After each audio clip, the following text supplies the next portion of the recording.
The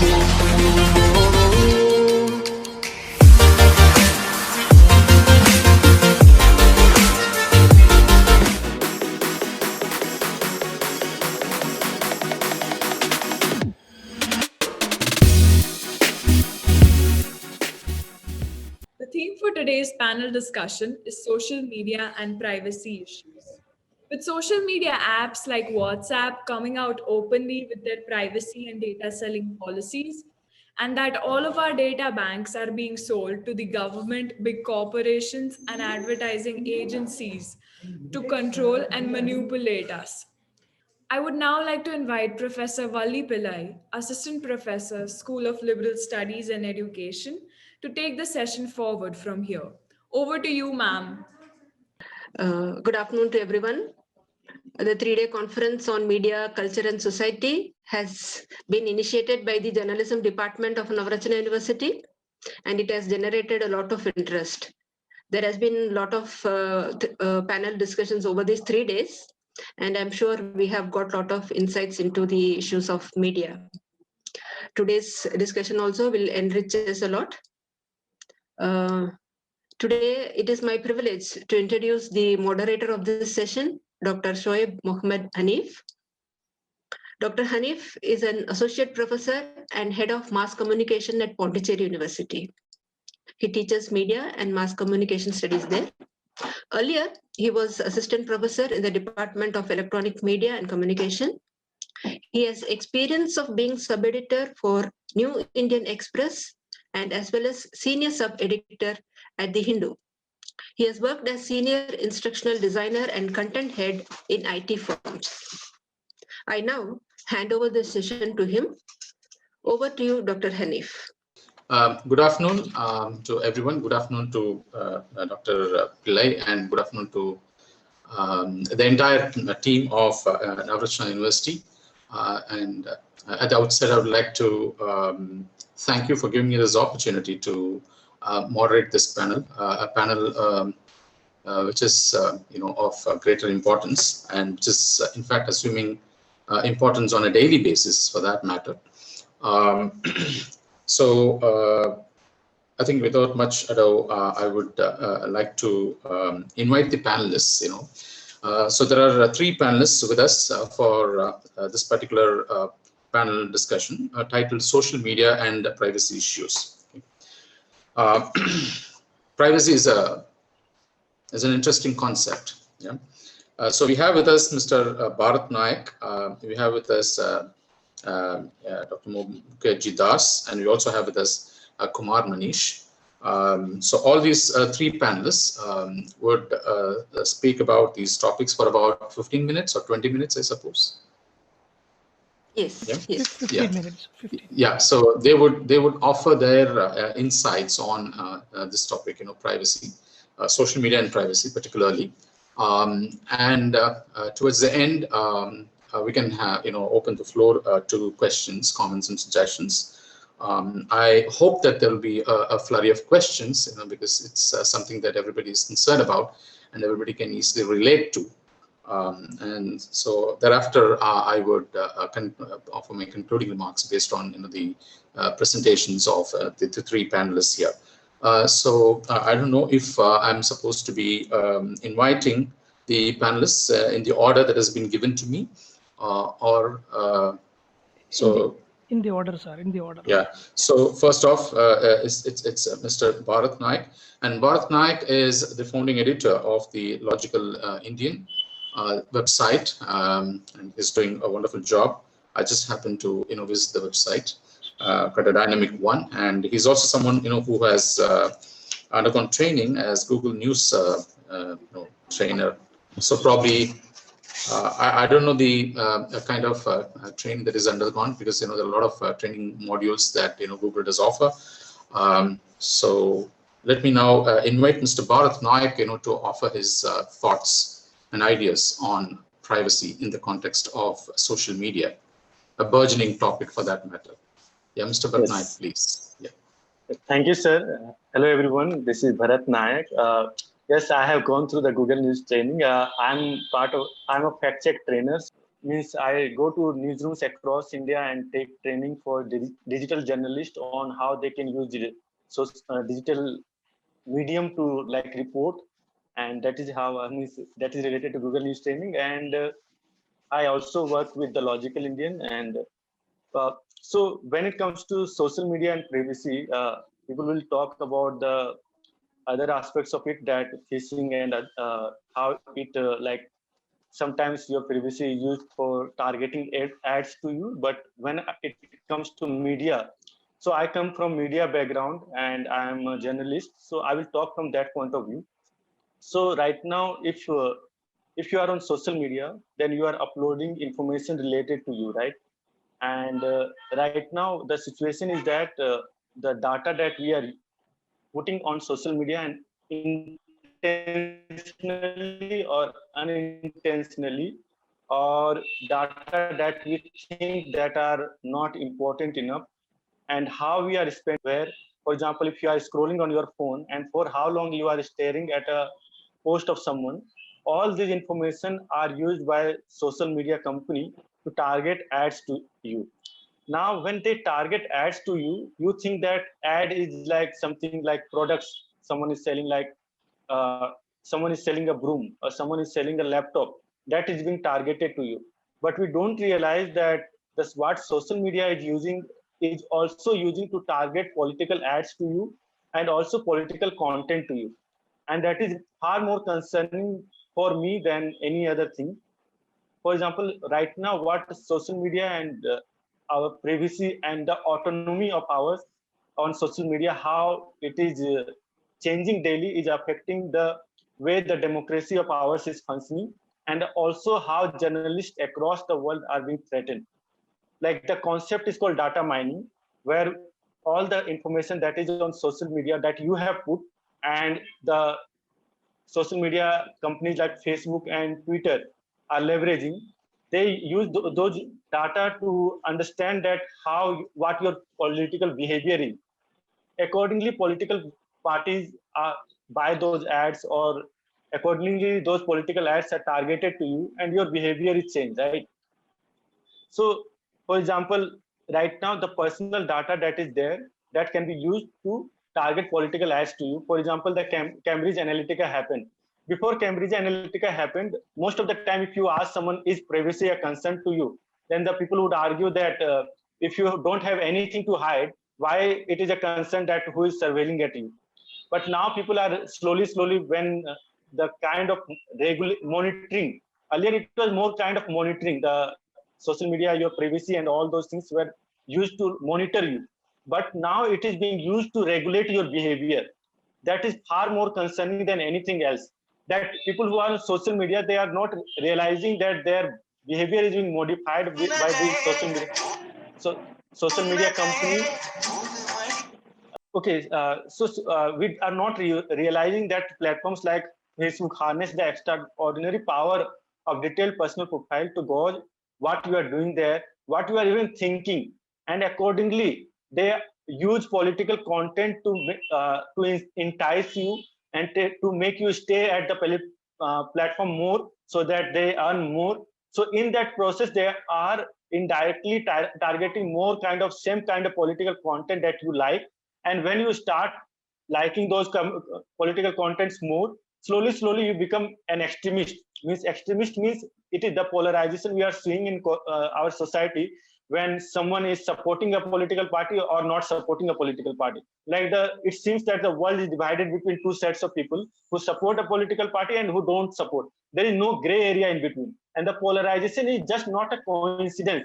It is a manufactured kind of consent where you are made into certain human being. And that is very important for all of us to realize, that this is subverting the democratic process in a way that now it is not more about the issue in hand. It is more about that the political party. For example, if someone talks about an issue, we don't support an issue or not, whether this issue is correct or not. What we say that no, this political party is correct or not. So all those things are not something that has happened coincidentally. Okay, but it has happened because of the social media thing, means the privacy, the data that you have put, the amount of time you have spent, those all the data related to social media is being used to like target ads and the democratic process being subverted. And this India is a good Just example of went that, earlier. how this data, how this information is used to target you. So we need to understand the social media and privacy issue from that point of view. In currently in India, 30 crore people are on Facebook.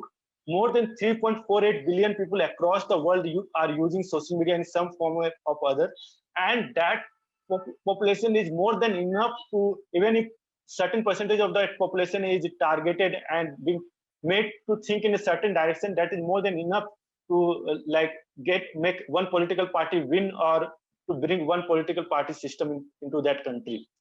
And we have also seen that how these ads and this algorithm that is there on social media, which target ads that are particular in nature, that if you watch certain kind of content, the kind of content gets estimate missed over time. Like for example, if you like watching cricket content, they will keep showing you cricket content.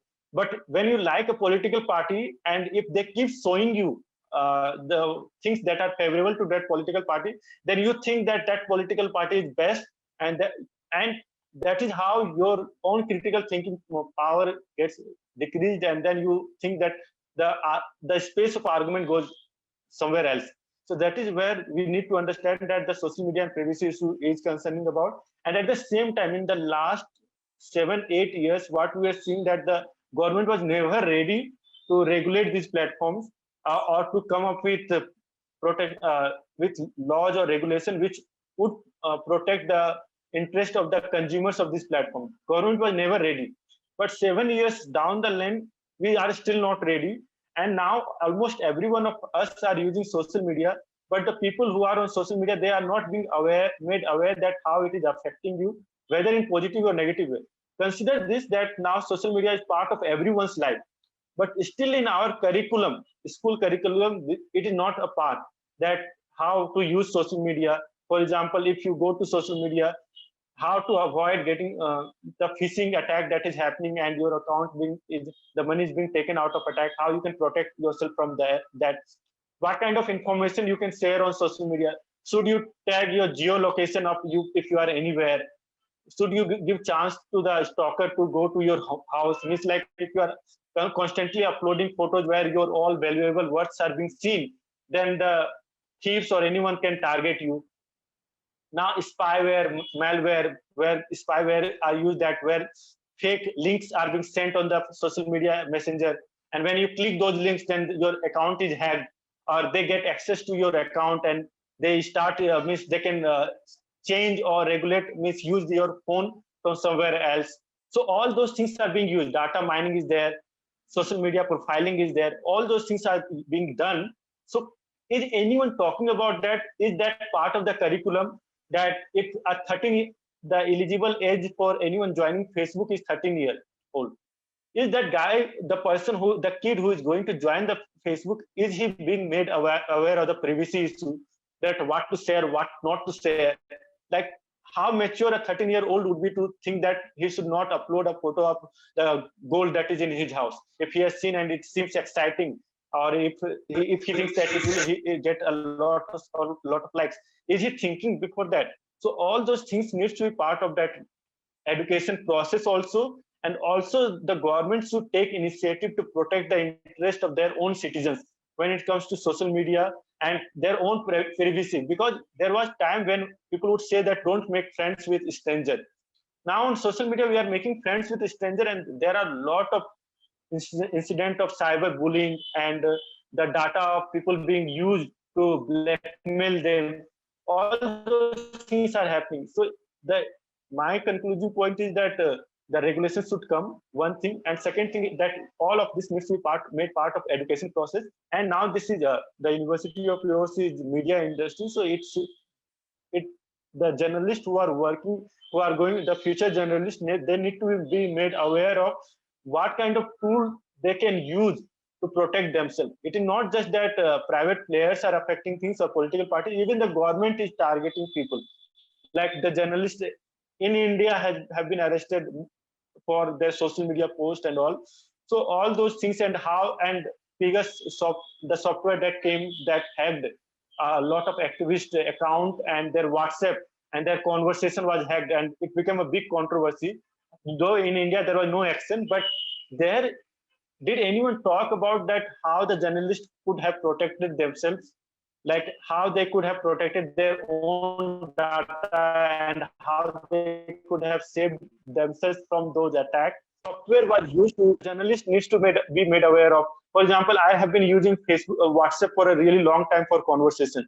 Then I met a journalist who is into investigative journalism. That journalist asked me specifically to come to Signal so that he can share data with me.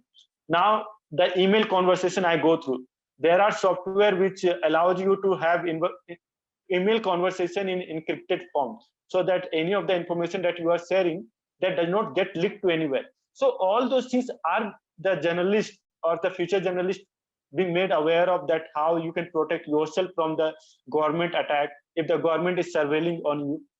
Like China has a company which boasts that for 20 crore people, they can regulate, means they can find any single data about that person, those people.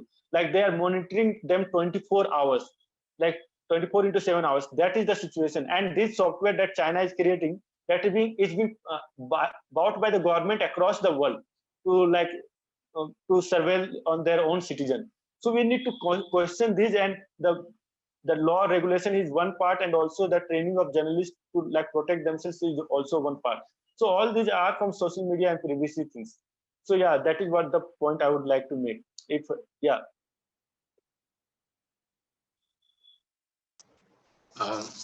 Okay, thank you, Mr. Bharat Naik. So sort of elaborate on the points that the previous speaker was making. Quite interesting, and one key point that is central to the argument is the fact that he said people are not supporting issues, but people are supporting parties.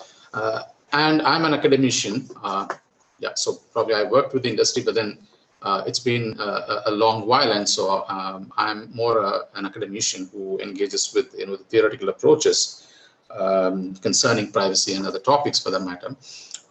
So this actually triggers a very interesting question. So what happens to information now? There's always been this talk that information is something which is attached closely to meaning. We will move to the next panelist, Dr. Mukherjee Das.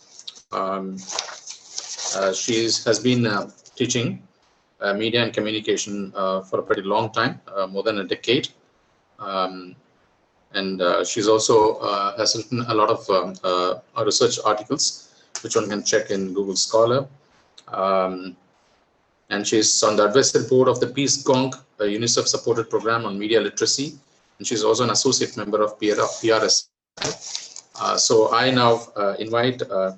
Mukherjee Das, to deliver her speech or her thoughts on social media and privacy. Over to you, Dr. Mukherjee Das. So my topic is obviously the overall topic is social media and privacy issues. I'm teaching media for moreover for a decade. And what I have seen among my students, just as Mr. Nayak had told, that they are indiscriminate in sharing whatever they get in social media. Now, what I will be telling is about how advertisers, researchers, marketers use your data, use our data rather, when we share in social media. So please go to the next slide. Next slide. So we are just now we had heard this name, Cambridge Analytica. So what is this Cambridge Analytica? If we dig a little deeper into this, I will be going into detail about this organization, because most of us have heard this name, but what is the issue all about? Why is it that we are hearing this name? What it had done about this organ? We will be digging a bit deeper. That Cambridge Analytica is about a company. Please switch off the video.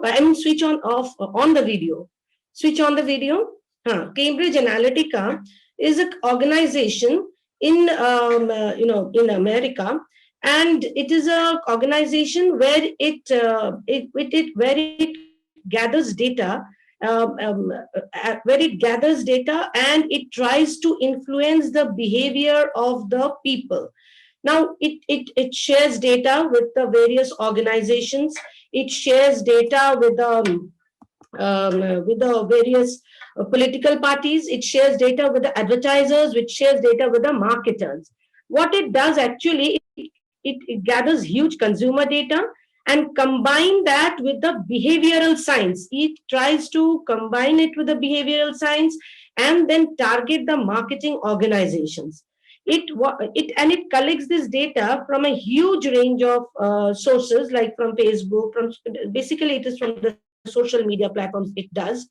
So how this issue came into highlight, earlier also they used to do, maybe there were different organizations, but we came to know about this social media privacy when Cambridge Analytica came to the forefront. So how this issue came to the forefront, it was in the year 2018 when the New York Times, along with Observer in London and Guardian in London, they obtained a cache of documents from inside the Cambridge Analytica.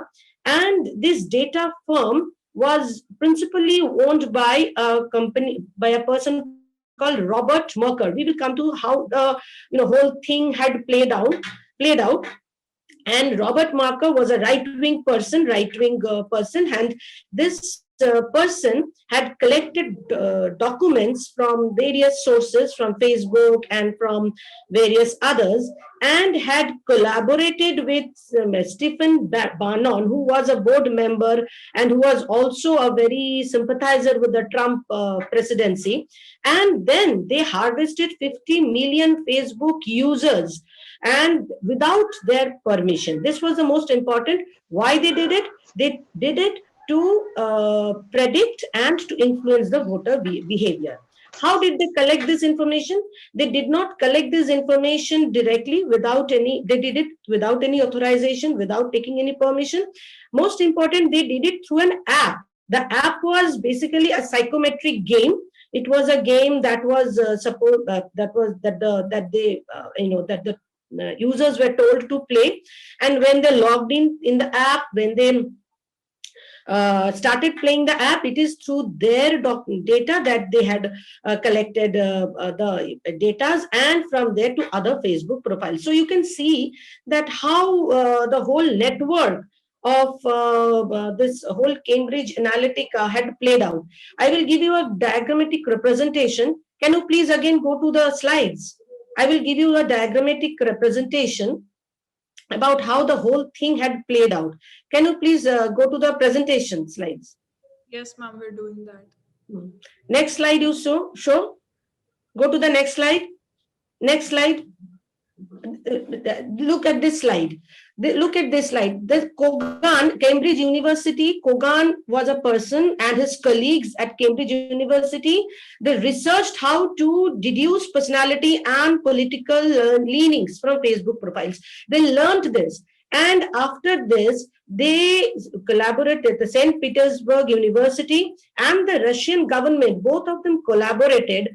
And along with that, Kogan's Global Science Research and SCL Elections, which was again, SCL Elections was owned by Alexander Nix. Both of them collaborated and harvested 50 million Facebook users. And after that, they, again collaborated with Cambridge Analytica, and Robert Merker came into both. All these Robert Merker and Steve Bannon all came together and they collaborated, and they had tried to influence the voter analytics, or during the Trump presidency. So that it is not only with the Cambridge Analytica that we will find. There was again another issue also, we might not remember, or it was not so highlighted also. I don't know whether you have heard the name. That was Schrems versus Facebook. And in all this, the Facebook was made, Facebook was an active collaborator. In Cambridge Analytica, Facebook also was collaborator. And Cambridge Analytica not only provided information to during Trump presidency, but it was also it collaborated with various other countries also, like Kenya, Colombia, even in India. So it was there when they had collaborated. And though Facebook had denied several such allegations that they had not done that, but it was there in the public domain that they had Public done domain. it. There was a lot of proof also. So again, there was another controversy called Schrems versus Facebook controversy. That was also, Mark Schrems was a privacy activist, and he was a board member of Electronic Privacy Information Center, that is called EPIC. And in 2019, he came out and he filed complaint in 30 European Union and European Economic Area member states against 101 European companies that they forwarded data about each visitor to Google and Facebook. So, and later on, these companies had admitted, Google and Facebook had admitted that they used to, give data to different companies. So even though it is well known in the public domain, the whole thing is there, and these companies, data companies, are there to influence this behavior. We as social media users are not aware about this. Why is it that we are? What is the? Why is it? Why is it become so huge scale? If you see the data and statistics, please go to the next slide. Next slide, please. If we go to the, I have given simple data and statistics to show that how big the situation, how big and dangerous the situation is. If you see the social media use around the world, 3.96 billion users, along with 10.5% of plus 376 million is being added totally annually every year, and 3.91 billion in the phone itself. So thus you can assume the huge what is the danger that is looming around all of us. Next slide, please. If you compare the different social media landscape, Facebook still rules the roost. This is of the data is about July 2019, and of the whole world, Facebook, WhatsApp, Messenger, they are ruling the world. They are ruling the world. And along with, if you come to the India, you go to the next slide. Next slide, please.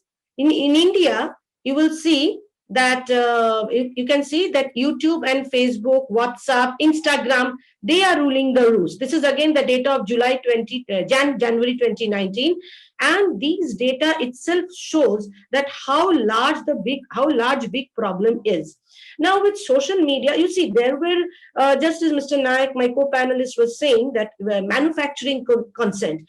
Way in 1990s, Noam Chomsky had already said that media has this ability to manufacture consent. So it was nothing new. But what is the danger is that we are having the social media, we are having a smartphone. We are all assuming ourselves to be the so-called citizen journalists. Although we are not, all the common people, they assume they are citizen journalists. They take things out of the context, and they don't even realize that what harm are they doing to themselves and to the whole population. And being unaware, they share these things over the social media. Now, can you go to the next slide, please? So this is not only, so why Twitter and Facebook is prone. Maximum of them users are young users. Even if there are no young users, the most important is even older people. I see today, nowadays, I see many professors of mine, they are going to Kashmir and they are riding the horseback and they are saying that we are in the Kashmir, I am with my children, I'm enjoying, we are this, we are doing this. They, in fact, they are posting each and every profile in Facebook and Twitter. Not only that, in Twitter, users can make their timeline private. It is well known. But if you retweet it, it becomes public. It is no more private. If somebody is retweeting your tweet, it becomes public. Also, Twitter has location services enabled in your tweets, which is automatically enabled, but people don't know. And when they tweet it, they automatically enable their location. So fake profile and IDs can be created in Facebook. Strangers can be made given friend requests. So there are so many ifs and buts within these things, and we never care to read about the privacy issues of these things. Not only children, even the big, even as adults, we don't go through the privacy thing. We don't know the technological requirements. This is our unawareness that has been harvested by used by our the social media. I mean, our data people, all those data analytics people. Now, Nick, please come to the next slide. Go to the next slide, please. So I would like to give you some tips. As people, we should be beware of apps. Yes, one of the most important thing is apps.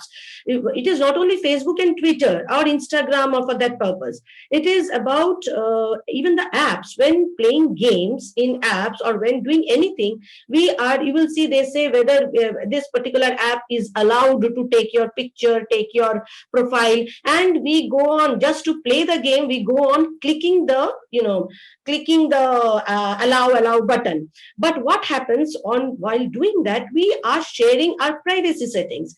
Just you will see that Google Voice Assistant, whatever you will say in Google Voice, similar forms of things will be shown to you, so that they follow a typical algorithm. This is because of artificial intelligence and machine learning, that they take whatever your preferences are, they assume your preferences, and they will show only those things which you want to see. You can break this algorithm. How you can break this algorithm? For example, if you see that if you search for something continuously in Google, you change it, you go to Mozilla Firefox, you go to Internet Explorer, you go to Binge, you will see the same search which you give in Google, and Google is showing you always the favorable things that you want to see. The things will change when you will go to Mozilla Firefox or when you will go to any other operators. This is because they will not have that similar algorithm or artificial intelligence which the Google is having. If you go on doing it in the Microsoft Binge for quite a long time, they will also collect your information and will show only those data which you want to see. This is very important, and apps are very, you should be beware of stalking, harassment, cyberbullying. All these things are because of the cyberbullying. Even doxing is there. Doxing is continuously stalking and your personal information. I was doing a survey on the journalists. Many women journalists, especially I'm talking from West Bengal perspective, were forced to leave their job because they were stalked. It is not only all over India, but it is not only in West Bengal, but it is all over in India. So please try to log out once you are using it. Many people keep on logging. They don't log out. That is also one of the problems. Please go to the privacy settings. The media literacy should become a very important part of our curriculum. Now, after telling all this, now I will just conclude my session with one next slide. Please, can you go to the next slide? Please, can you go to now another? This Internet of Things and network of billions have made it possible. But there is another technology that is coming up. I don't know whether you have heard this name as blockchain. Blockchain technology is coming up, in which the cryptocurrency is also is one of the main thing that is operated. Although cryptocurrency has also its own loopholes, no doubt, but blockchain can be a very good technology if considering the sharing, whatever we can sharing, it cannot be share. If I don't give permission, no third party has the ability to crack on my privacy. Although WhatsApp says that it is end-to-end encryption, but it does not guarantee that end-to-end encryption. Even Telegram does not have that end-to-end encryption. You cannot guarantee that. Well, Signal has come up in a big way, but we have to see how better it performs. It is still a far way to see how it performs, because already after this WhatsApp controversy, Signal has been it has gone broke down to twice or thrice while it's operating. It will take some time to gain gain that credibility, gain the WhatsApp and other Facebook, other social media app has enjoyed. So blockchain is going to come up in a big way, because it ensures that your data is with you and nobody will can steal it until or unless you give them the permission. So in a way, blockchain empowers you to decide which data you are willing to share with whom. This is a very important technology that is going to come up in the big way. But till then, we should be again very aware, be very cautious about what we are sharing in the Facebook, in whatever social media profile you are having, because that way you are making yourself open, you are exposing yourself, your life to some third, to a stranger. Thank you very much. Thank you, sir. Yeah, thank you, Dr. Mukesh Das, for the wonderful talk. By sort of covering a range of topics related to privacy, and also offering solutions. I don't think we can have we can offer a silver bullet, sort of a definitive solution to this. But what kind of strategies that we can we adopt in order to counter the corporate's agenda of trying to corporate, which is trying to sort of extract data from us, harvest data from us. Quite interesting that you also talked about a blockchain in the end. So that's interesting. So I'll offer my comments in relation to this towards the end. So we have the last panelist with us, Mr. Kumar Manish, and he's a former curator at Ahmedabad Global Shaper. He's communications and social media strategist and social media influencer. He's a former journalist and worked with Times of India, Ahmedabad edition. He's awarded Konnect Karo Award in the other category by World Resources Institute, a non-profit organization. Over to you, Mr. Kumar Manish, for your thoughts and ideas on privacy. Thanks for the introduction, and thanks Bharat and Mo ma'am for giving a perspective, a different perspective on social media and privacy. But after hearing, I'm really scared to use social media the way we are using it. And I think, if I have to bring an analogy, I will say that social media is like a Trojan horse. So we brought it inside the Troy city, and we celebrated it, and we enjoyed the horse. And suddenly we realized, okay, this is not what it looks like. And suddenly they are inside, and now the whole city gets destroyed. So again, bringing that from the Greek mythology. So of course, there's a huge challenge, but also we have to realize that social media has its own benefit and its own purposes, and we have seen many examples where social media has been used for social media for social good. Quite many examples, and I think, as mentioned by Cambridge Analytica, and also about the Pegasus, the Israeli software which was utilized to have a monitor some of the key activists and journalists. So that is given there. But again, we also have to think, we have to actually take a step back and also think about we as an individual, and also in terms of the critical thinking aspect in our education and our own academia. Because are we giving our youth and our students that critical thinking perspective to judge what is right and what is wrong, and whether they are taking their own steps to understand how they are being utilized or exploited through social media platforms. And I somehow don't blame social media because that was also happening beforehand. So we have political parties, and they have been manufacturing, you call it hate, you call it extremism. So that's given there. But again, the onus lies on, especially on the, I would say, the academia, the faculties, or to introduce more critical thinking kind of a sessions for the students to really have a basic understanding of what's happening in and around them. And I think we should also take the example, the Europe or the General Data Protection Regulation Act, the GDPR, which came into the force of year 2018. And they also started focusing on making corporates and the parties responsible. And that's how I think many of the times when you started getting access to some of the platforms which are outside the country, you say that, okay, whether you agree on the GDPR Act or not.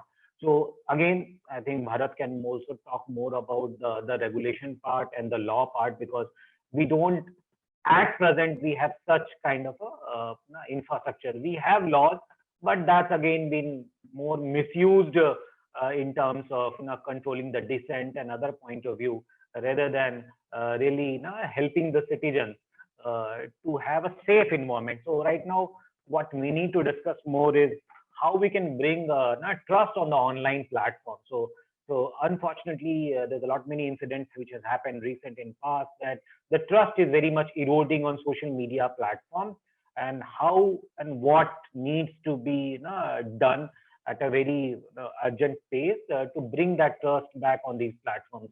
Because whether we like it or not, we are getting digital. Like be it like we are more focusing on the paper money aspect, or online transactions. We are more comfortable ordering through our mobile phone, whether it's Big Basket or Swiggy and all. So these things are coming up. So we also have to look at these aspects, but we need to create a trust environment where the advertisers and also the users have the same kind of an approach in terms of privacy. And there are also different views, like for me, if I am looking for a product and if the advertiser knows that what my interest is, it makes my job a little easier. So they can have a target marketing, but again, there has to be some kind of a restriction. So we have to look at these perspective also. But again, when we talk about Facebook in the target marketing, so that with another discussion happening, that the target marketing also creates some kind of a separation or segregation in terms of who the ads can be shown and who the ads can't be shown. So again, these are some of the important things which we need to discuss more. The other thing I think both the panelists had mentioned about from the journalist point of view. So one thing is at individual level, what we are doing, how we are using social media platforms, that's not very much clear. Like if I give the example of recent Signal, now for the 1 week, everyone was, no, if you come to Signal. And if you go to Signal, there's hardly any message there. It's like waiting for Godot. So you are there and you're waiting for the person to come on Signal to respond or have a discussion.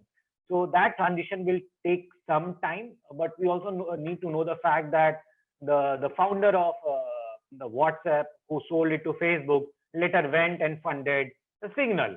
So what is the guarantee that tomorrow he is not going to sell the platform to some other party? So we need to discuss these things in a more informed manner, so that we know where these companies and organizations are coming from. And as a lot of discussion was also happening in terms of the white privileges of these platforms, because it's mostly European, mostly westernized, and mostly white people who are controlling and sitting on these data and how it can be utilized. But coming in the context of India, we need to have very robust system and laws and regulation where they should not have a field to exploit. And I think Bharat rightly mentioned about the manufacturing consent part. So that needs to be controlled. They are doing some steps, and I think even like Election Commission of India has put some kind of a mark. But again, you find ways and means to do that. So that's another challenge. In terms of one more thing is about the basics. As a student, as a professional, we need to know what are the basics of how do you enjoy these platforms, maintaining your identity. And as rightly mentioned by ma'am also, like many times people share, they overshare. So there's one thing is sharing, there's one other thing is oversharing. So they go so minute details, then it's so much easy. I think many of you must be aware down on the Facebook, there's a whole cloning thing happens. A person will clone exactly like you, the profile image, the photographs and everything. Of course, they can't take your username, and many of the times people don't take their username, like FB profile username. So many of the time people don't claim it. So one thing is that you go and claim, but Facebook cloning is happening, and people have fallen for it. People ask money, and people have paid money that thinking that the person must be in some kind of emergency and they need support, and out of our goodwill we give the money. So these things that sometimes we get to really cautious what we are spending, how much we are spending, whom we are sharing, whom we are not sharing.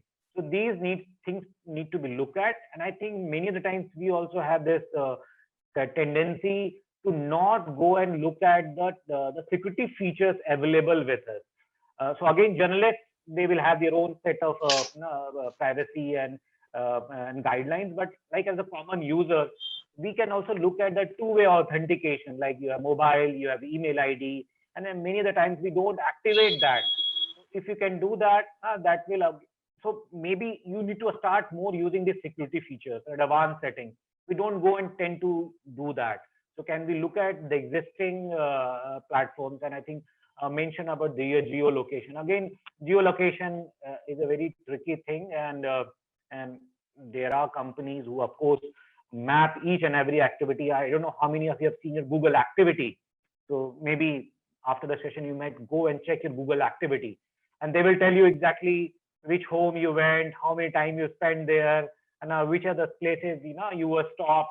So it will map each and everything about you. So have you gone and checked?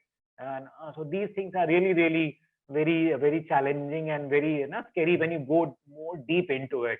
But I remember a very recent case where a person Aadhaar card was made public, and it was a hell for him because his data was public and people are used his data to get the bank loans and everything. So one thing is private player, the other is the government, and then we are in between. And I think both the sides have to really work in tandem to ensure that the privacy is maintained, and there should be a strict regulation which needs to come up. And that's why I think many more people have to come and start focusing, and also researcher part. So there are researchers also who need these data. So it's not just the government and the advertisers. Researchers also looking at these data, and they are doing a lot of research. So maybe we can focus more either through activism, either through these kind of interactive sessions and the kind of work which Bharat is doing at Logical Indian. So we need to start talking more about it, get more young people involved into it.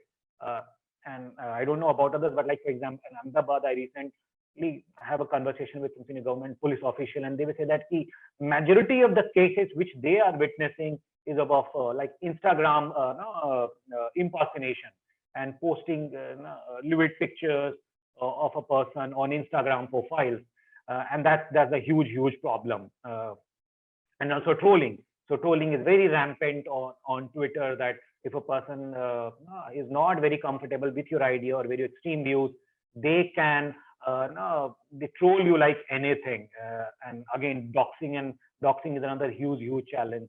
So maybe we need to look at these things, and also my focus would be more on how we can build this critical thinking among especially young people, because they are going to take this battle ahead. Thanks from my side. Over to you, Mr. Mohammed. So I will just add to what Manish said, that what regulation government is bringing, we should be aware of that. Bharat would be aware of that. So government in the last 2-3 years have brought have put advertisement which explicitly says that they want to monitor the behavior of the people. They asked that they wanted to recruit 800 people or something, and they wanted to monitor the behavior of people, and to, if they are not dissatisfied with the government, then they should do something to make them sympathetic to the government. So this was a clear advertisement from the Ministry of Information and Broadcasting, where they said that they wanted people to monitor other people on social media. So that kind of regulation government is more interested in. So that is so this one is, and so the regulation part, this is what is happening when it comes to government, has much more interest on doing surveillance on the common citizens than to bring certain policy that will benefit you. Other thing is that most of the people don't understand that one need to, for example, I as a journalist, for me, social media, especially my Facebook, is for political posting, not for personal posting. So we need to have that distinguish. We need to distinguish that. For example, if you are a common citizen and you are on social media for posting your personal and private stuff, so then you should don't make your profile public. There is option to make it visible to only friends. So that way it will be only accessible to those people. So all these precautions, small precautions, which are little bit minor inconvenience to it, but on long run it will help you. One thing, more thing that has happened with me only, that a friend, I thought my friend sent me a link saying that this is something research he is doing, which is for her sister. So if I can fill that form, if you open that form and if you start filling it, then your entire Twitter account gets hacked, and then your Twitter profile gets a clone of the Twitter profile gets created. This example I remember from when Manish talked about cloning. So this happens a lot on social media. So all those small precautions once you take without, because if you become victim once only, then it will affect your life for a really long time. So this kind of regulation, the precautionary part also should be talked about what we can do. Yeah, thank you for that interjection, and thank you, Mr. Kumar Manish. You nailed it because you said, use the term critical thinking. I guess that is really very important, when it comes to dealing with privacy. So there are easy ways to understand privacy, but what kind of ideas are we going to instill in the minds of young students? I guess a critical approach would help students and us to deal with it more efficiently. So I think we are a little ahead of time, you said. Oh, no, not ahead, at least we're on time perhaps. So now the floor is open to questions, and I invite all participants to feel free to ask questions. If you don't want to ask, you can put your questions down in the chat box. So I see that there are already 2 questions. So others, I'm inviting you, please be enthusiastic about asking questions, because it's a topic that you can easily relate yourself to. So this first question is to Mr. Bharat Naik. Could you elaborate on the fact-checking method? Okay, so would you like to say a few words about that? And yeah, I know that it's off tangent as the topic is concerned, but still. Okay, so I won't say much, but I will start because this session requires like 2 hours, 3 hours of time. But I will just say that the point Manish said, that critical thinking, that is most important thing when it comes to fact checking any information. Like you should, first thing, there is a flood of information that is there, and we are living in an infodemic where there is so much information, and there is a tendency in us that we think that all the information that are coming to us are important. First thing, that we need to distinguish that if the information that is being provided on social media or Twitter or through news is important to us or not. If it is important to us, then what we need to do is that, for example, if someone says that, in the farmer protest, Khalistan people, farmers raise slogans in support of Khalistan. So now, if this is a statement some politician made, then you need to open the article and then see that, did the politician cite any example? Did he show any video? Did he show any photo of that sloganeering that is happening there? If he has shared a photo or video of that, then you need to check if that video or photo is of recent time or if it is like clipped. Most of the information that we are getting on social media right now, somewhere they are already circulated. So they have already been fact checked. If in case it is not fact checked, then almost all the fact checking website, including the Logical Indians website, has a fact check number. You can test on that number and ask if it is true or not, and they will fact check it. So that is most important thing to do, that if there is a photo or a video that is clipped, or if you think that someone is claiming it to be of certain event, then you need to check with the fact checking website. If you Google and if you are not able to find them.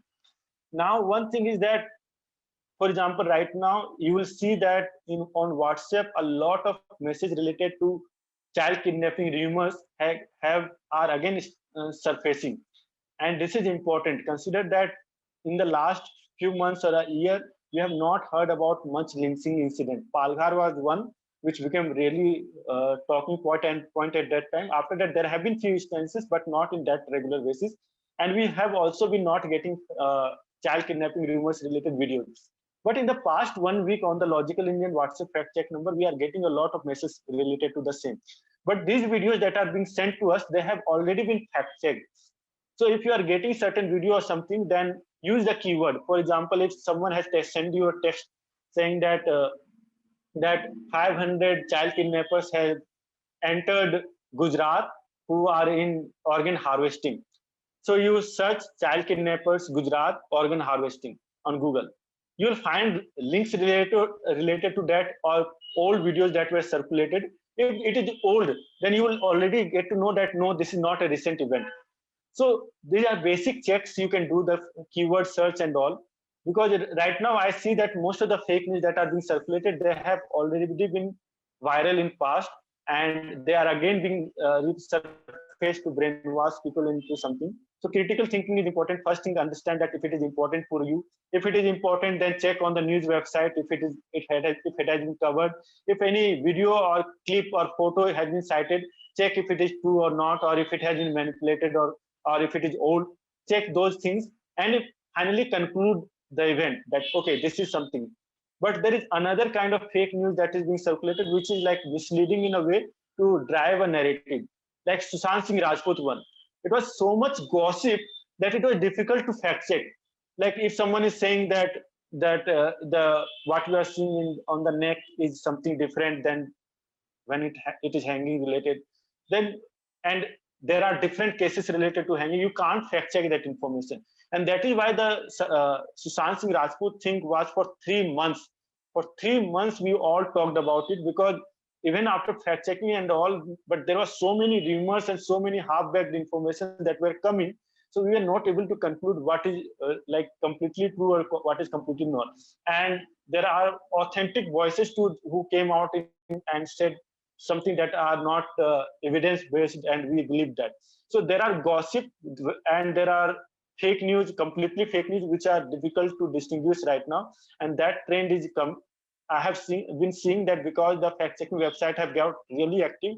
Now most of the fake news are circulated in terms of gossip, which are like mixed of fake or new news, old news and all, so that it would be difficult for anyone to fact check. And coronavirus pandemic also, we saw that there was a flood of fake information, and this time during the coronavirus pandemic, it crossed barrier of countries. Like a fake information that was being circulated in US, that was also viral in India.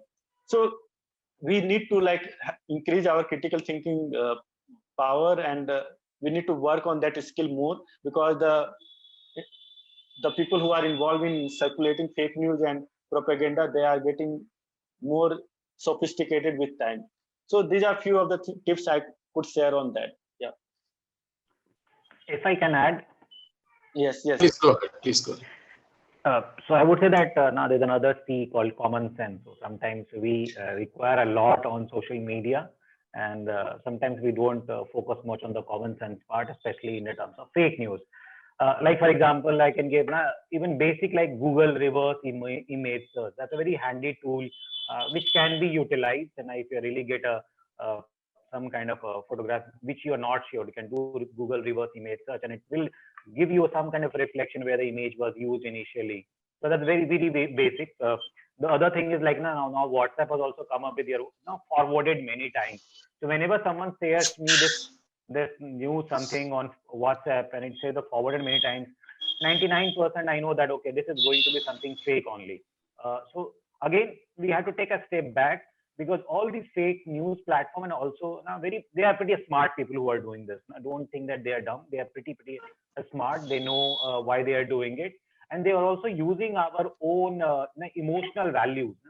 So we are very emotional person. We get very so emotional about anything. So, and they understand these things. So most of these fake news, they have those elements ingrained into it. And then that's how we tend to share them and forward it many times to different platforms. So then we have to look at, and the other thing is about, one is misinformation, and other is disinformation. So we also have to basic understanding what misinformation, disinformation is all about, and how we can again take a step back. So my always suggestion is that before pushing that button, share button, can you really think for 10 seconds, 15 seconds, and before doing that, because we are very much like trigger happy. So we are very share happy. We love to share this thing, and without realizing. And how many times we have confronted a person who has shared a fake news, and he or she has said that, okay, this is a fake news, please don't spread further. But that's again, it comes back to us now, whether we are becoming a part of it, or whether we are taking a step in ensuring that it doesn't move ahead. So sometimes we also have to look at that. Thank you. And a couple of questions. One is to do with whether we can trust the government, right? In terms of policies that it will enact, to deal with privacy. Actually, when the government itself uses our data to extract votes. The other one is, to what extent can we change the, can we sensitize the common people, especially who fall for emotions, so how, not on critical thinking or facts. Yeah, that's a couple of interesting questions. Can I take this? Please. Regarding whether common people can be sensitized, because I took the Fakshala training. After that, I was giving few training. I have given few trainings to corporates and to the teachers of various schools. So what I found is that most of them are aware about the term fake news. Yes, they are not so. They are not so. They cannot distinguish between what is misinformation and disinformation, but they are aware that the fake news is going on, and so they are aware, but they don't know how to go ahead with that. How to spot that or how to control that. But most of the things that I have observed, that people often fall prey to their own emotions and ideologies. Most of them said that, ma'am, we were like, why do you say such things? Why do you think that this is not right or this is not wrong? So we had to counter that also, those views, that sometimes we fall prey to our own ideologies, fall prey to our own biases, and we react accordingly. So therefore, our reaction should not be spontaneous. While doing workshops with the corporates also, the corporates were of the view that we know fake news, but what is that we want to know? We are so busy. Like, for example, I was doing a workshop with the Eastern Coalfields people, the coal authorities, and even the Tata authorities, and they said, ma'am, we know what is fake news. We don't want to, what is the use as a common citizen? We are so busy all throughout the day. What is the need of doing such workshops and all? But I had to make them realize that even fake news is going on in the corporates also. For example, there were many during the COVID, there were many, fake tweets and fake posts with Ratan Tata also. And the Tata people fell for it. Even the Tata people, common people fell for it, because we consider Ratan Tata as one of our icon. We trust them. So this trust factor is a very big issue. Even in case of government also, every government, we know this because this social media is prevalent nowadays. Therefore, these things have come to the forefront. But every government would, I don't know, in West Bengal, they are doing it. In West Bengal, there is a campaign that, the common people are aware that their data are being taken. And when I approached the West Bengal government, the West Bengal police, to give them the training, they told me that there are so many people who are creating fake IDs, and we are constantly facing this problem. It is important. But again, they said that, ma'am, we will first mine your profile, whether I am a supporter of whether I cannot go. A person who told me unofficially, ma'am, we cannot just hand you over the workshop. because we have to go by the government regulations, and we will have to find it out whether you are supporting a particular political party. If you are, this is unofficially they are telling me, if you are supporting, then we have to find out which party, only then we can, approach you. So these things he has told me unofficially, but these things are prevalent. Every government is trying to catch hold of their the voter base. It happened in Telangana also, it happened in Hyderabad also. So these things are, I think that trust factor is a very important factor when it is coming to this fake news and all this campaign. Yeah, thank you. So I think we have very little time. Mr. Kumar Manish, would you want to Yes, say it's a something? very, Yes. yes, very important question on government. So right now, I think we don't have much option. We have a democracy in place and we have this parliamentary system. So we don't have any other option but to trust them. But what we can do is that we need to make them accountable. And again, I believe that, like for example, social media can be, of course, utilized a lot in sense of building that pressure groups. And again, the academia are going to also have to play. Citizen group has to come at the forefront. Logical Indian, other platforms, and they are very much aggressive on these issues. So we also need to make government accountable, and mostly the elected representative accountable for the policies which they are making.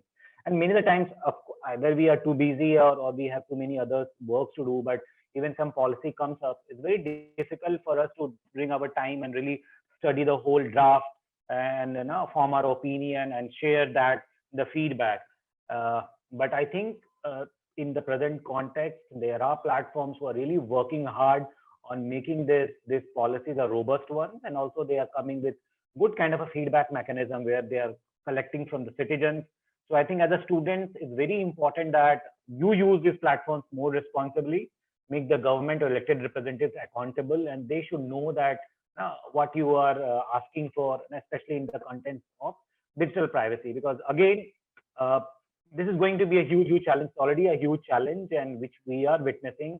But we also have to look at that it should not that until unless it doesn't affect me, you're not going to speak up for it. So you also have to start reading more about it and get an understanding and start writing to elected representatives.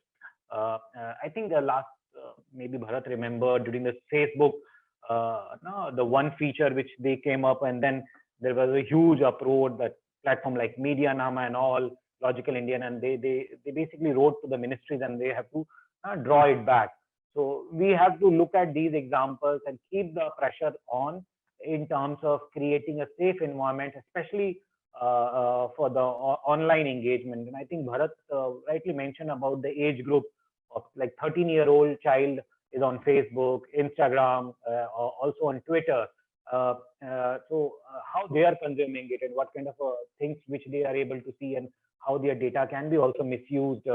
And we have seen cases of sexual grooming also happening on social media platforms. So we need to very much particular about these things. We need to keep a tab on it and keep on working towards it, so that we have very safe environment to really work and share around. That's what I can say. So let's be a more vigilant citizen. That's what I can say. Bharat, you want to add? No, so you have put it across rightly, and I think the whole idea should be that we should be very conscious while using social media, that we should see that our opinion are not being framed by someone else. That is very important.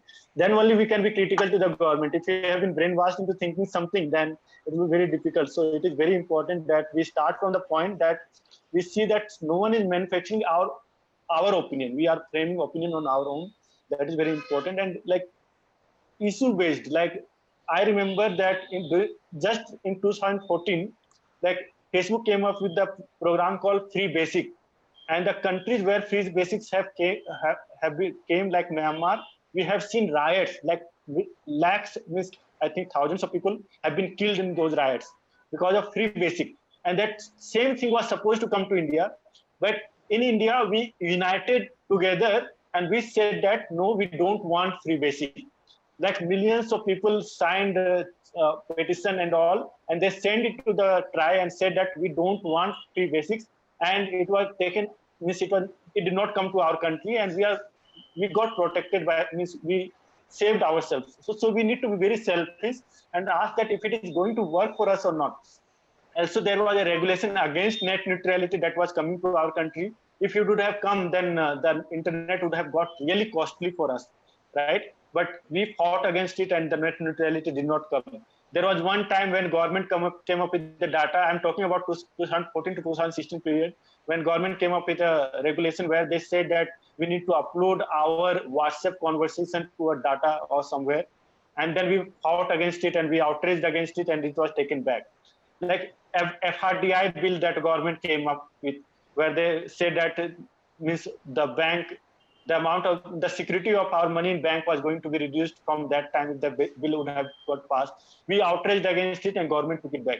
So it is very important we become selfish about these things and say that, okay, if it is going to work for us or not work for us in long run, and we should not leave it to the government to say that, okay, no, this is going to work, and leave it to them. We need to like think on our own, read a lot, and then participate. Because one thing social media has done really good is that we can participate in the regulation and framing of policy. Not social media, internet, where like now if government is coming up with a regulation where it's good or bad, they're putting it on internet for us to see, comment, and send a letter to them.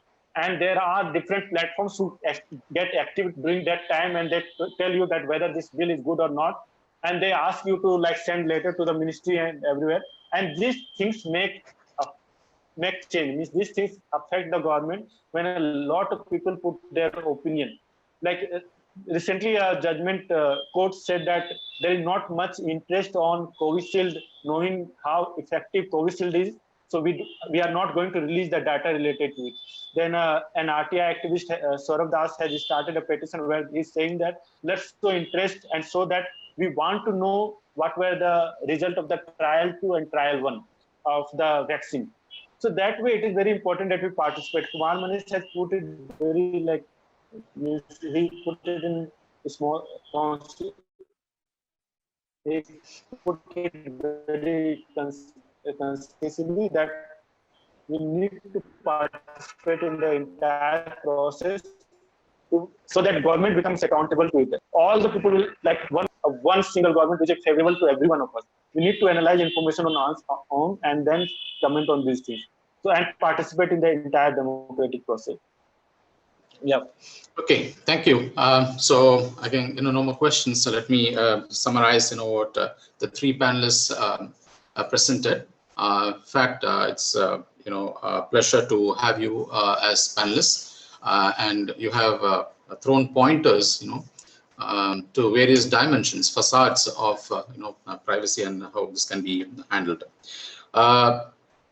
So the first question that arises is, why do we need privacy? I think this is the question that has assumed a lot of significance all of a sudden, especially after the arrival of digital technologies, after the advent of digital technologies. Along with privacy, what is also co-emerging is the fact called surveillance, right? Along with privacy, what is also co-emerging is the question concerning security, right? Because to me, privacy is something which needs to be dealt with at least at three levels. A, privacy among fellow citizens. B, privacy in relation to the state, and privacy in relation to the corporate. Maybe these three are all interlinked in some sense or the other. But I think the notion of privacy has undergone a lot of changes, and the notion of privacy is also not same, and it's understood differently in different cultural contexts also.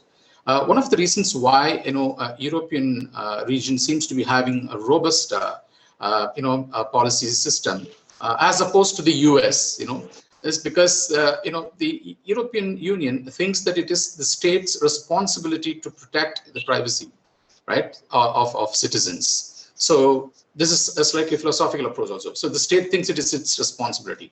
But on the other hand, when it comes to the US thinks that let's try to maximize the efficiency of the corporate when it comes to privacy, and rather as opposed to its involvement So it's just kind of withdrawing itself from these questions concerning privacy. So it has a lot of reasons to offer why it's doing that. Probably it says that post September 11, we need to be a little more vigilant.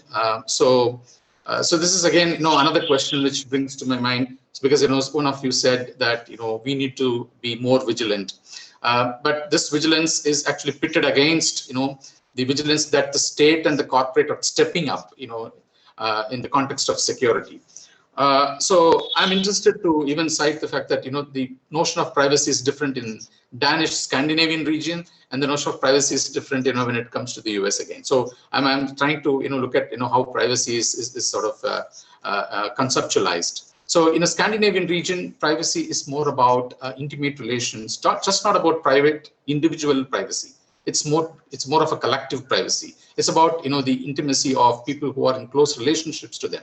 On the other hand, privacy in the US context is more about my bedroom privacy, my bathroom privacy. It's more of privacy of space and things like that. Because in US, it's more of an individualistic culture. It's not about collectivistic, cultures, right? I think these notions are very important to understand privacy. And in this context, as one of the speakers, Mr. Manish also mentioned, we are sharing and oversharing. All right. I think this again brings us to the question as to what are we doing then? Is there a privacy paradox? All right. So are we aware that our privacy, we are giving up on privacy? So this is very interesting. When the state maximizes surveillance, when there is an uptake of a lot of technologies to monitor ourselves, then privacy is kind of given away, right? So I think privacy is the victim. All right. So surveillance increases, security concerns increase, and privacy, I think it's compensated, right? So whenever we are talking about the state, I think privacy is always pitted against security, right? So which is more important? So I sometimes go and make a presentation on privacy and big data. So somebody from any one of these state enforcement agencies would say, so is security not important? Okay, so what kind of security are we talking about? Are we talking about health security, nutrition security, or any socio and economic conditions? Are these the kind of securities that we are talking about? No, we're talking about border security. We're talking about terrorism security. We are talking about crime security and securities of these kinds, right? So, which is again very fluid then. Okay, so the state would like to say that security is more important, when it comes to privacy, and thereby it legitimizes its use of a lot of these technologies to monitor us. Okay. Another question, very interesting question that again Mr. Manish was also mentioning, and other panelists were talking about, is that we need to have this critical thinking approach, and we need to be ethical. Now the question is, yes, we need to have in place a lot of these legislations, a lot of these rules, laws, etc. So GDPR is something very interesting, and they seem to be coming up with regular mechanisms in order to confront the corporate privacy, etc. But that's just one side of the coin, and so what about ethics, and how are we going to deal with that, when it comes to privacy? And that matters a lot. So some of you touched upon, how we sort of, foster hatred, right, by way of publishing content. So ethics is something I think, we need to have sort of an ethical, we need to adhere to certain ethical guidelines, which is, something very, very important. I think if we have some ethical guidelines of our own, so whether it is appropriate to put some content or not appropriate to put some content. But the question is, as somebody has also asked, emotion seems to be ruling the roost, right? So are we going to be conscious and rational every time that we get to read something and we post something? This is like the analogy, the rider and the elephant, right? The rider thinks that he is riding the elephant thinks that I'm taking this guy somewhere. So we think that we are rational, but actually it's emotional which says that I'm driving you. So I think emotion seems to be ruling the roost in today's context. So okay, we need to be more vigilant, we need to be more conscious, but a sense of unconscious is also happening. So very interesting point what the first speaker Mr. Bharat Naik made actually, he says that we are not siding with the information. We are not attaching ourselves to information, but rather we are attaching ourselves to political parties. Now, this raises a serious question for communication and media scholars and students. We say that information is something which has some meaning in it, which contains meaning. But when you're not, when you're throwing off, like, when you're just jettisoning information and rather aligning, with the political party, not taking seriously what the content of the information is, then information itself is losing its significance, right? It is just some entity, right? It's just, some entity. So there is no rationality that is involved in it, because we're not looking at information, or rather its content. We're not engaging with it, in that context. So in this context, because I do engage with some thinkers. So there is a philosopher by name Helen Nissenbaum, and she has written, something about contextual integrity. So she says that any information that we share has some context to it, right? Any information that we share has some context to it. So we need to look at the context, and we should decide whether we are going to share this information or not. And there are, several cases. In fact, Mr. Bharat Naik was also talking about, how as a teacher you should, how to have a public profile and also have a sort of a private profile, if I'm not wrong. I think, that's going to be, difficult to maintain this private and public, separate. So I may be handling class, and I may also be accepting a few students as friends. But in class, I'm a teacher. I may have, certain responsibilities. But outside the class, I may have something different. And whatever I post, then I think, my students as friends would also get to see it. So I think the private and public spaces and spheres are, kind of blurring. So it's in this context, this thinker, she says that there's something called norms of appropriation and norms of distribution. So you should know what is appropriate to share in what space. Again, it requires a lot of rational and conscious thinking. Okay, so there can be a professor who may have a gay orientation, for instance, but he cannot possibly express this in a large public space, but rather in a gay club or something like that, right? So it may be appropriate. I think there was a very interesting, curious case of an Australian girl who filed a suit against her parents because parents published her baby pictures, in the sense, like, when she was an infant, and so she was in a birthday dress and stuff like that, which she objected to, and she repeatedly demanded that these photographs be withdrawn, be removed from the social media space. But then what the parents thought that it was appropriate, to put that out in the public space, because it's actually kind of carrying the digital footprint of a growth, right? But on the other hand, she thought that it was not appropriate. So even norms of appropriation, then I think they are kind of, varied. It's flexible, because what is appropriate to me is not going to be appropriate, for somebody else.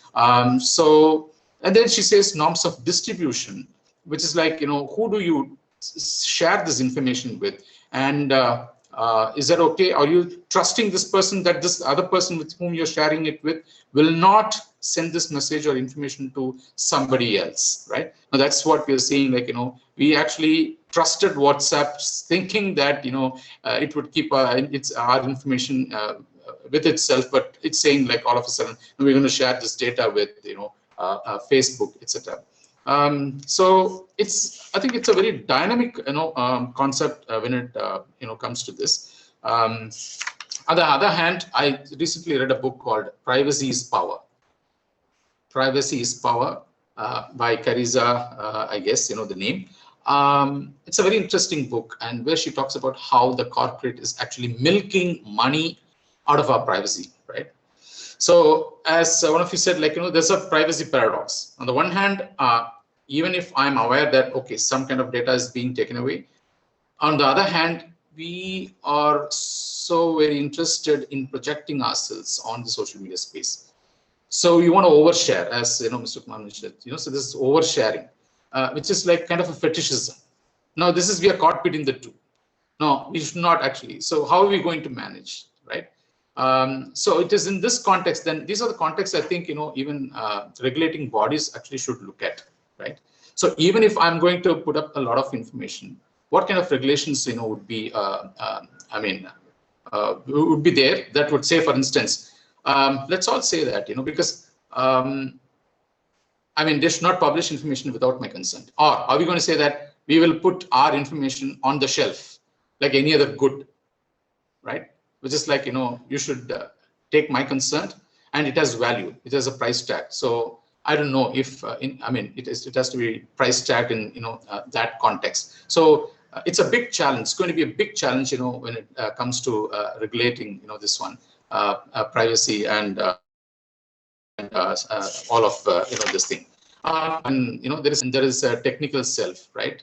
That is one of the interesting points, why it's actually becoming very critical to this thing, because we must also understand the fact that privacy is not a question that we are discussing today.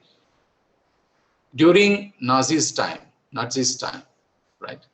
So the Nazi regime wanted to find out where are the Jews, what is the size of the population, and what they turned to was a registry. They turned to a registry. So Nazi regime wanted to find out the population in France and the population in Netherlands. And they managed to eliminate 75% of Jews from Netherlands and only 25% of Jews from France. So the fact is, there was a good fan of statistics, in Netherlands, who is someone like, very enthusiastic about maintaining data from cradle to the grave.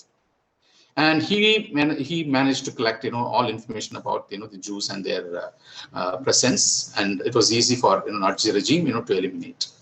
On the other hand, there was one, general in France who knew that this was going to happen, and so he tried every possible, strategy to hide these facts. So data, then you understand, like, how this is going to be useful to the state. And on the other hand, how this is going to be useful, to the corporate. Very interestingly, they love our data, called the corporate, and so they will be. It will look like as if they are doing free service to us, right? But eventually, they are making money. And how is this? They get us all these. You're talking about personalized advertisements, etc. But interestingly, who is the product? And we are the products. That's a very interesting, thing. And the advertising companies are consumers. So these companies, these tech giants, are specifically interested in selling our attention. They want to sell our attention, and this is the data economy. This is the data economy that they're relying on, right? So the more information that we put up, the more information we share, I guess there's going to be a lot of money. So what kind of regulations can we bring in when it comes to data economy can function in different ways, right? So this is not to say that we are not supposed to share our personal data with doctors, right? Yes, doctors, we have to share this personal data, but I think Dr.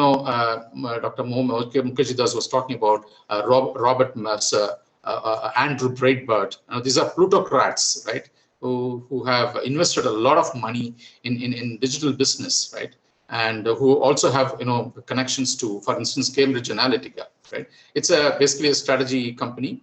It's basically based out of the US, and they started Cambridge Analytica in UK, and we know what happened afterwards, right? So they are going to make a lot of money out of this. The main idea is to make money. That's it. So this basically, Robert Mercer looked at this as investment opportunities. Right, so, and they need data, right? So that's how it's going to function. So I think this is quite a lot to talk about, because privacy is a very interesting concept. And thanks to all the panelists in the first place, because they also pointed out something important. They said all of them stressed on the fact that we need to develop certain literacy. How you can obfuscate. There is something, obfuscation is a book written by Helen Nussbaum.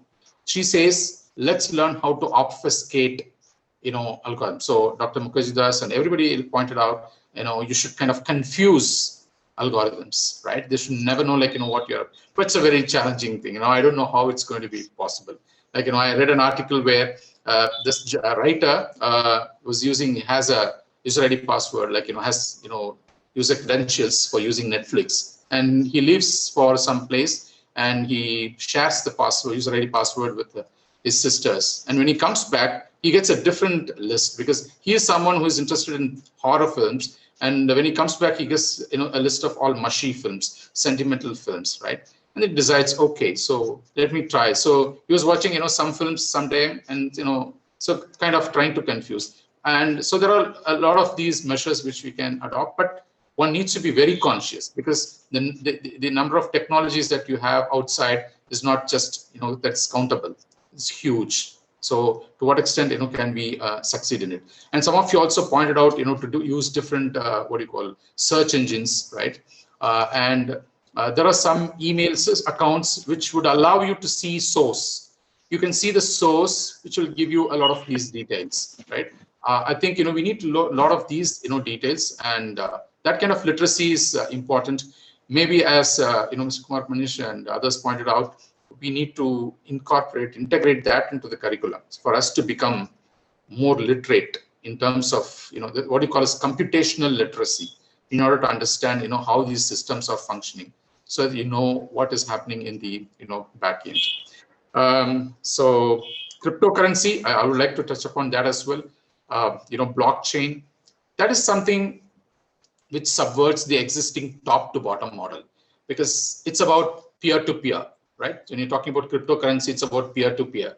So it's like, eliminating RBI and, everything can exist among ourselves, all right? And we decide, what's right and what's wrong. Because much of these, privacy questions, I guess, it's been complicated by the state and the corporate, right? So what if, we can sort of keep them aside, right? If not completely out of the business, to some extent, I think that will also be interesting.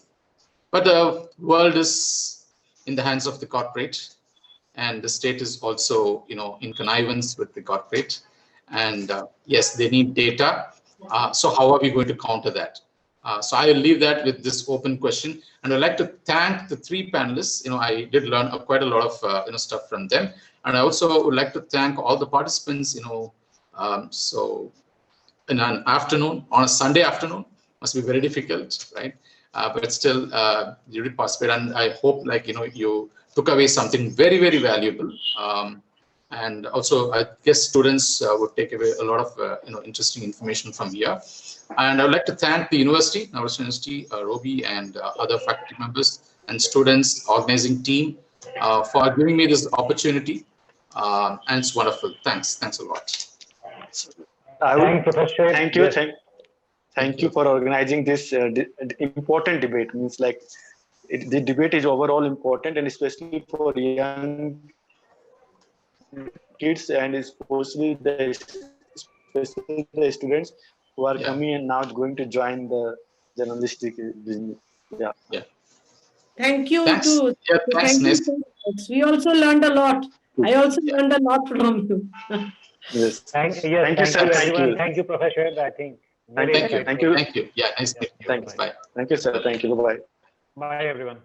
Thank you, Mr. Bharat Nayak, for educating us on topics like data mining, political implications of faulty privacy policies, and for talking about how our behavior is under surveillance. Thank you, Dr.